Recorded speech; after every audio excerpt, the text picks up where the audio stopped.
What's going on, everybody? King of Dragons 5000 here, coming at you with another figure review. Today we'll be having a look at the McFarlane Toys DC Multiverse Ra's al Ghul from Batman Arkham City. And so here we have Ra's al Ghul, or Ra's al Ghul pose, and out of the packaging. Before we have a look at the demon's head, let's actually see what he comes with. Ra's al Ghul does come with his demon sword, which looks really nice. I do like the pattern that's on it. And he does come with the arms of Solomon Grundy. His final accessory is, of course, the McFarlane display stand. Other than that, Ra's al Ghul doesn't come with any other accessories. So with that out of the way, let's have a closer look at the demon's head. So here we have a closer look at Ra's al Ghul, or Ra's al Ghul, however you guys want to pronounce it. I've always pronounced it Ra's al Ghul. I know Kevin Conroy has pronounced it Ra's. It just really depends on your pronunciation, but Ra's al Ghul here does look good. I do have an issue with his hair though, and we'll talk about that right now. I like his head sculpt. They did a really good job with his face. He has that aged look to him, but he also has that youthful look. It's like he just took a bath in the Lazarus pit, which if you've played Arkham City, kind of happens in the video game. But yeah, it does look really nice and I do like it. I kind of wish that his beard came down a little bit more.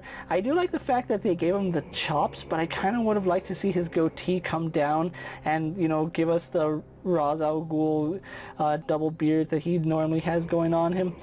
But it's still a good head sculpt and I do like it. Now for the hair I have a really big issue with.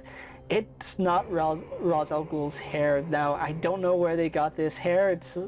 It looks dynamic, don't get me wrong, but it's not Ra's al Ghul's hair. The way his hair was designed in the game, it kind of went out at 2 points right here and then came to a single point going back. And this, it just seems too wild. It doesn't scream Ra's al Ghul, and I think that's what's throwing off the look of this figure.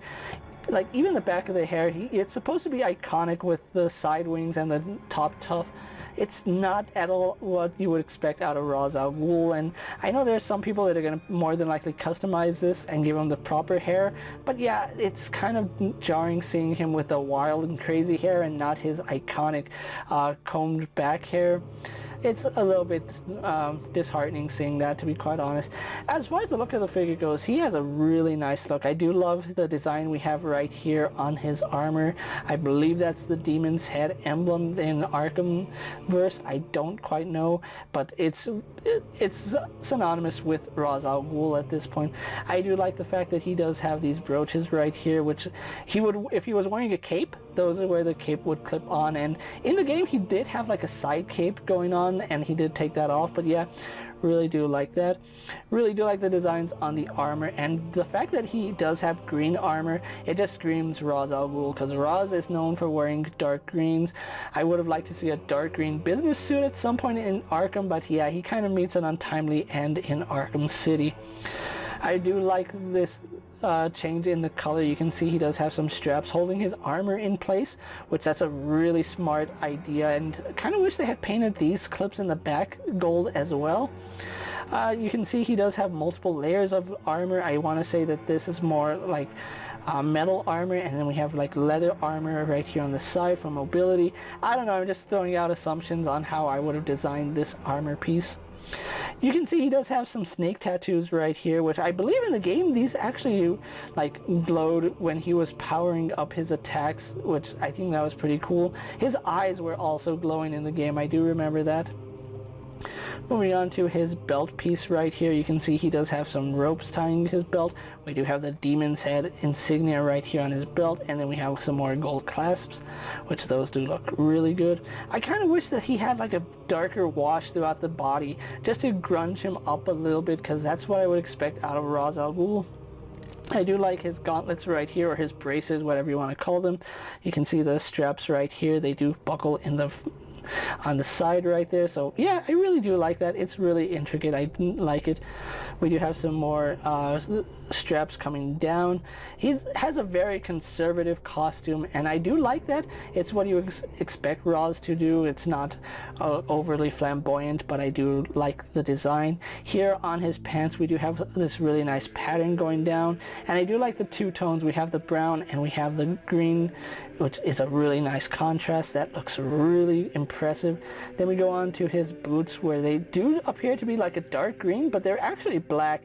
I think it's just my camera is playing tricks on me with the dark green and the brown, making this come off as a little greenish. It might be greenish for all I know, but overall I do like the boots. The boots have a really nice design to them, and then underneath, unfortunately, we don't have any detail. Overall, Ra's al Ghul here looks really good in comparison to the Arkhamverse. I don't think it's my go-to look for the Demon's Head, but it's still a really nice look. So with that out of the way, guys, let's actually get them compared to other figures you may have in your collection.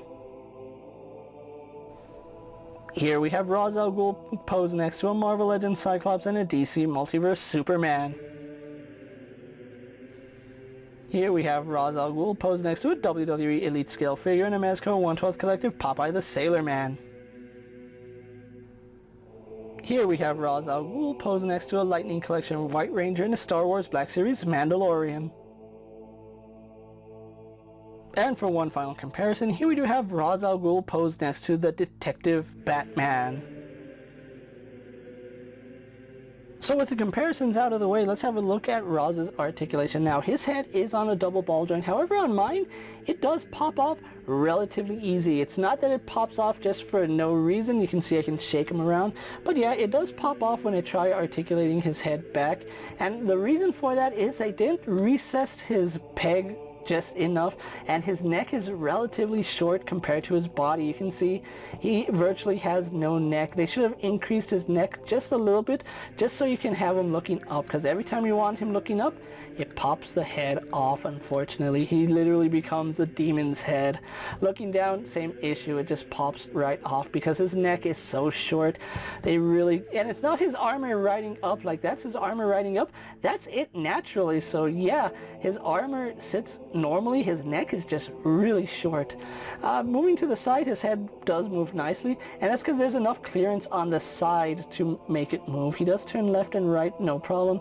We have a ball joint here in the shoulder, which does pivot forward, back, down, and up. Does go out to the side. It would do a full 360. As you can see, it is a little bit hindered by his armor, and it does jet it out at an angle. He has a bicep swivel, which works no problem. We have a double bend here at the elbow, giving him some really good range there. He does have a ball joint at the wrist, which does move in and out or up and down depending on how you have it situated, and then it does rotate on that pin. Now, I don't know what's going on in his joint right here. Now, I know he has a ball joint somewhere here. His entire torso is a rubber overlay. You can see I can press down on it, and yeah, there's no torso underneath that, but it does feel like it's some kind of ball joint, but it doesn't get the best range. It might be a double ball joint if we're being honest, because yeah, it does crunch forward, but this is so thick it doesn't really move all too well, and moving back kind of holds its shape, but yeah, it doesn't work as nice as a cut would have worked. I think they should have just made a cut right across his armor and called it a day. I think that would work better. He does pivot side to side and moves forward and back on a ball joint, so there might be two ball joints, one up here and one down here. He rotates just fine. Legs do kick forward to about right there, which is acceptable for Ra's. Kicking back, that's about as far back as they go. Out to the side, goes very nicely. Thigh swivel, almost non-existent, practically a non-existent. Double knee goes very far back, I do like that. No boot swivel, but we do have a swivel right here at his ankle, as well as a hinge which goes back and forward. Forward facing pin for rocker ankle, which means we can give him a true rocker ankle. And then finally, a generous toe hinge. So overall, Ra's al Ghul here has some pretty okay articulation. Not the best, but it's acceptable for what you will have him doing. So with that out of the way, guys, let's actually get him posed for my final thoughts, and then we'll wrap up this review. And so here we have the McFarlane DC Multiverse Arkham City Ra's al Ghul pose for my final thoughts, and overall, I think he's honestly the weakest of the four Arkham City figures that we've had a look at in the Solomon Grundy wave. If anything, I kind of feel like maybe Ra's should have been the singular figure and Joker been the secondary character that we got instead of him, just because I really don't feel like this is a solid Ra's al Ghul. Don't get me wrong, it's a good figure, but it's not by any means a great figure. I would have liked to see some more articulation in him. The hair is completely wrong on this character, and I feel like his neck is really short. They could have lengthened his neck just a little bit just to give his head more clearance on that articulation, because the rubber overlay that they use for his armor, it gets in the way and it pops his head off way too easy. Now, it's not coming off just by shaking the figure around. You actually have to move it around, but yeah, the fact that it pops off just by moving it around slightly, it does raise some concern that maybe this figure should have gone back to the drawing board and designed it a little bit differently. Overall, I still like the overall concept of this figure. I just kind of wish that he would have been a little bit better. A cut across the abdomen and having that solid plastic would have been better for articulation, and just increasing the neck slightly would have done so much for this guy. I feel like this is a misstep by McFarlane, but it's still a good figure, and as a wave in general, I think it's a really solid wave. I just feel like Roz here kind of missed the mark, and that's saying something when we had a look at Penguin, who had less articulation than him, but in general looked better. Ra's al Ghul here is still really good, and you're going to want to have him in your Arkham City collection if you are a fan of the Arkham universe. He is a must-have for your collection, and they haven't made another Ra's al Ghul, so yeah, it's the only time we've seen Ra's al Ghul made in figure form by McFarlane, so if you want to throw him in with your comic book collection, I guess you can, but he kind of feels a little too realistic, and that he'll stand out a little bit too much. With that being said, guys, I'm King of Dragons 5000. Don't forget to like this video, leave a comment, subscribe to my channel, go ahead and check out all my other action figure reviews, as well as all my other DC Multiverse videos. Hopefully you find them informative. As always, if there's a figure you would like to see me review, let me know down in the comments, and if it fits in my collection, I'll gladly have a look at it.